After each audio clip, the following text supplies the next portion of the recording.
Momento do Discipulado.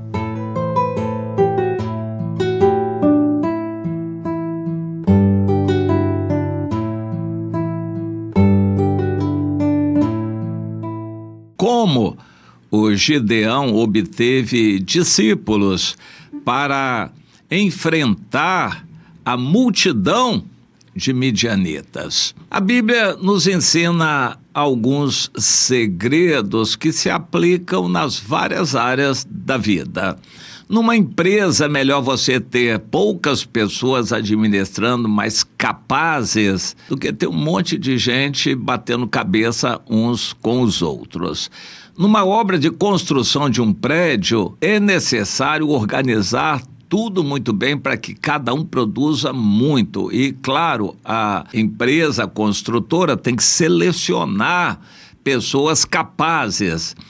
Numa área militar, quando se prepara para a guerra, não é a quantidade de soldados que vai fazer a diferença, mas o preparo deles, os instrumentos que eles usam, as armas, se eles estão aptos a usarem essas armas. Por exemplo, no Oriente Médio, atualmente, há muitos países que têm muitos aviões. A Síria tinha muitos aviões, o Irã, sem comparação, muito mais ainda, o Egito, países do Oriente Médio têm muitos aviões. Israel não tem tantos assim. Mas Israel dá um banho neles todos, porque os pilotos de Israel são muito bem treinados e os aviões de Israel, que não são tão maravilhosos e tão superiores aos demais, porque os outros também são aviões modernos,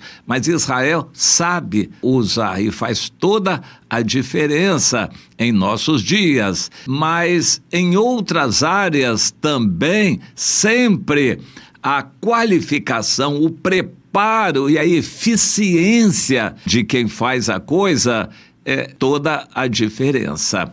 Na igreja é melhor ter meia dúzia de pessoas que amam o Senhor, trabalham, evangelizam e cuidam de outros, do que contar com dezenas, centenas de crentes despreparados. E, infelizmente, isto é uma realidade no meio evangélico em nossos dias. Igrejas cheias de gente vazia. Crentes que só sabem assistir reunião, que não são capazes de nada, não são capazes de explicar a sua fé, não são capazes de orar por alguém, de visitar alguém, resolver alguma questão. A maioria dos obreiros são despreparados. Eles não são aptos para ir a uma casa, fazer uma visita, discernir o que está acontecendo e orar e trazer uma solução. Quando faz uma visita, o que é difícil, eles vão lá e fazem uma visita por visitar. Não resolvem nada. Se há demônios, eles continuam. Se a pessoa está com a vida errada, vai continuar. Eles não são aptos, não foram treinados, não se prepararam, e hoje é uma realidade. Os evangélicos no Brasil têm uma quantidade imensa de pessoas, de membros que não fazem nada, e obreiros despreparados, desunidos e desobedientes aos seus líderes. Não dá para ir à guerra espiritual no Brasil. E Satanás, sabendo disso, é evidente que vai dividir o povo de Deus no Brasil, e ele vai conseguir dividir o povo de Deus no Brasil. Por exemplo, na pandemia, Satanás já conseguiu. Muitos crentes quiseram aceitar as ordens da pandemia, ordens, entre aspas, da pandemia, e se levantaram contra os outros que desobedeciam. Igrejas que queriam continuar reunindo estavam desobedecendo as ordens. O povo evangélico se dividiu no Brasil na pandemia. E Satanás sabe como é fácil dividir o povo de Deus, infelizmente, porque não estão preparados. Mas eu quero focalizar uma história que é bem conhecida na Bíblia, de Gideão.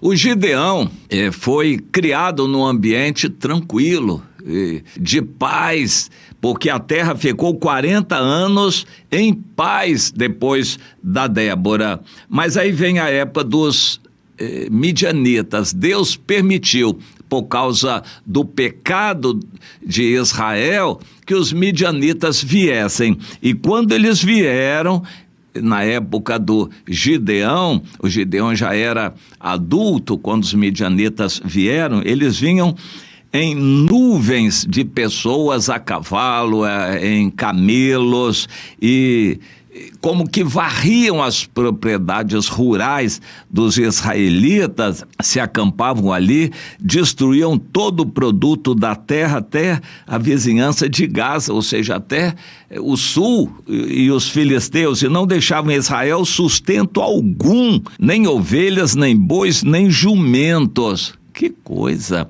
Isso está em Juízes, no capítulo 6. Os midianitas vinham e destruíam a plantação, levavam o gado, as ovelhas, o gado e tudo que os israelitas possuíam e deixavam a terra arrasada e iam embora. Os midianitas eram nômades, um povo descendente de Abraão. E eram nômades, e eles não tinham interesse nenhum em tomar a terra dos israelitas. Apenas eles vinham na época da colheita e vinham arrasando e levando tudo. É especialidade de Satanás: roubar, matar e destruir. É o que ele se especializa em fazer. Infelizmente, muitos crentes se prestam a fazer isso, dividindo contra seus irmãos, denunciando seus irmãos, e, enfim, se prestam a esse propósito do inimigo. Os midianitas aqui representavam esse inimigo contra o povo de Deus. E o povo de Deus ficou muito humilhado, arrasado, sofrido, passava fome. E nisto o Gideão era forte e se mostrou valente em trabalhar de noite. Quando a seara estava quase produzindo, eu posso imaginar que eles colhiam os cereais antes mesmo de amadurecer, para que os midianitas não destruíssem a plantação. E ele escondia, faziam buracos nas montanhas para esconder a produção. Era um trabalho muito difícil, tinham que trabalhar de noite, e Gideão estava assim, e quando estava nessa situação, Deus o chamou para libertar o povo. Ele teve muita dificuldade em aceitar, mas aceitou. E a história é muito interessante. O Gideão recebeu algumas revelações muito fortes de Deus, pelo que ele teria que liderar o povo, e ele não sabia como e nem que povo, mas aí Deus deu toda a direção e as condições. Ele era um manassita do lado de cá, de Abiezer, do lado de cá do Rio Jordão, porque os outros manassitas estavam lá em Gileade, do outro lado do Rio Jordão. Ele fazia parte da metade de Manassés, que ficava ali junto a Efraim, do lado prometido do Rio Jordão. E ele tocou a trombeta, e alguns de outras tribos vieram, e os da sua tribo também vieram. E somaram 33 mil homens, e a ordem era muito clara: vamos nos preparar e lutar contra os midianitas. Mas aí Deus viu que aquele povo estava ajuntado, mas não estava preparado. É como nas igrejas de hoje, muita gente ajuntada, mas não são crentes preparados, e não adianta ir para uma guerra espiritual com esse tipo de crente. O que os pastores e líderes fazem é fazer entretenimento religioso para tentar segurar essa gente nas igrejas. Isso é muito triste. Aquele povo estava desesperado pela opressão dos midianitas e atenderam a convocação do Gideão e se juntaram a ele, mas sem armas, sem saber bem o que fazer, não estando preparados para nada na guerra. E assim o Gideão disse: e agora, Senhor? 33 mil aqui, o que é que nós vamos fazer? O Senhor disse: ô Gideão, para começar, é muita gente. Faça o seguinte: diga que quem é medroso, tímido, quem está inseguro ou recém-casado, manda toda essa gente voltar. Quem quiser pode voltar. Quem quiser pode voltar. Vamos ficar só com os que estão aqui compromissados, espontaneamente compromissados. Se a gente fizesse hoje nas igrejas a mesma coisa, as igrejas ficariam vazias. Pouquíssima gente iria sobrar. Sobraram 10 mil. E o Senhor disse hoje, Gideão, ainda é muito esse povo. Eu vou mostrar a você um critério para você selecionar. Bem, o primeiro critério foi a espontaneidade. Ninguém esteja aqui na obra de Deus obrigado. Quem quiser, volte, porque não vai fazer falta. É Deus quem vai lutar por nós. E muita gente voltou, a maioria. Mas o Senhor disse, agora tem outro critério. Desça as águas e verifique quem está tomando água assim com vigilância. E esse texto não é tão fácil de entender, o critério exatamente como foi, mas o fato é que quem tomava água vigilante, como os animais, uma onça bebe água, um cachorro bebe água, vigiando. Porque se aparecer um outro animal, eles correm, eles pulam, é assim que eles tomam água, vigiando. E Deus queria que separasse aquelas pessoas que tomassem água vigilantes. Os outros iriam deixar as coisas assim de lado, se assentar com todo conforto para começar a beber água, sentados, etc, etc. E o Senhor disse, esses são acomodados, esses preferem o seu conforto em primeiro lugar. Se estiverem com fome, eles não vão à guerra, porque eles precisam comer, dormir, não dá para ir à guerra com esses. E então sobraram 300 com os quais Gideão foi à guerra sem arma, sem espada. Mas Deus fez as coisas acontecerem e houve um forte grito que Deus já tinha dado lá no arraial dos midianitas, que era o seguinte, espada pelo Senhor e por Gideão. Mas não havia espada nenhuma na mão dos 300. A espada era do Senhor e por Gideão. Essa era a senha que apavoraria os midianitas, o nome de Gideão. Então eu quero focalizar isto. O critério de escolha. Primeiro, a espontaneidade. Não adianta fazer a obra de Deus com quem está empurrado, vai de má vontade. Não dá. É melhor pouca gente, mas fiel, espontânea e compromissada. Em segundo lugar, não dá para fazer a obra de Deus com gente acomodada, que coloca as suas coisas em primeiro lugar. Primeiro, sua casa, sua família, seus negócios, seu dinheiro, seu conforto e seus prazeres, sua comida. Primeiro, suas coisas. Não dá para fazer a obra de Deus com quem coloca em primeiro lugar as suas coisas. Tem que colocar a obra de Deus em primeiro lugar. E o outro critério é obediência total ao líder, espada pelo Senhor e por Gideão.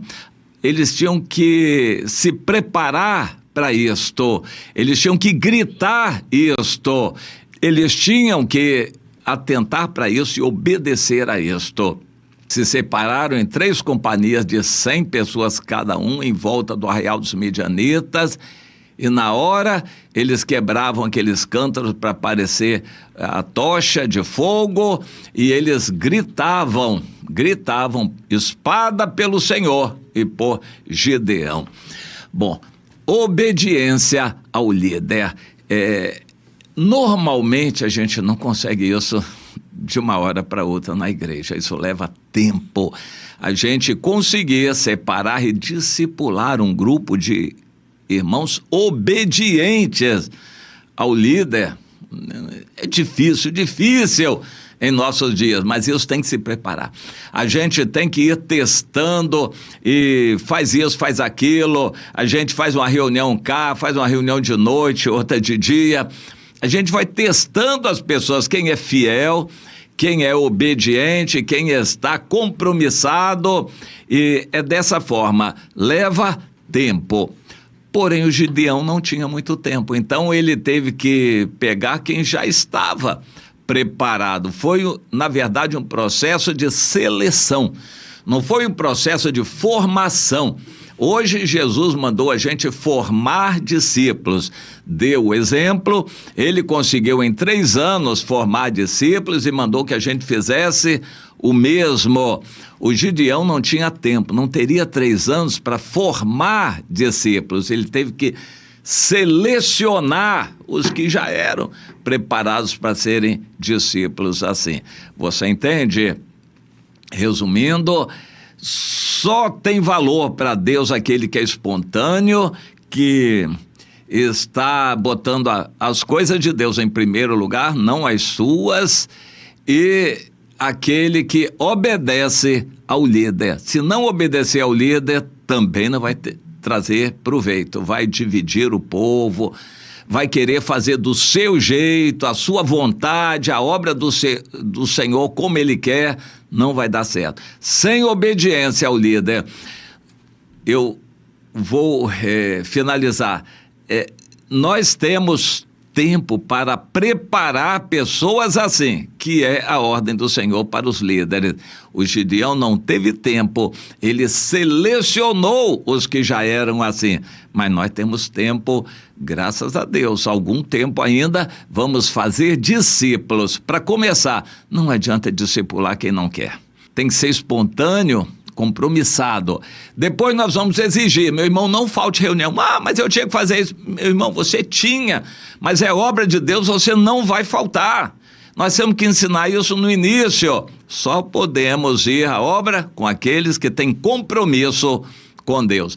E em terceiro lugar, obediência ao líder. Nós temos tempo para testar isso e verificar quem é líder, obreiro, que é obediente ao seu líder e não querendo fazer a obra de Deus do seu jeito.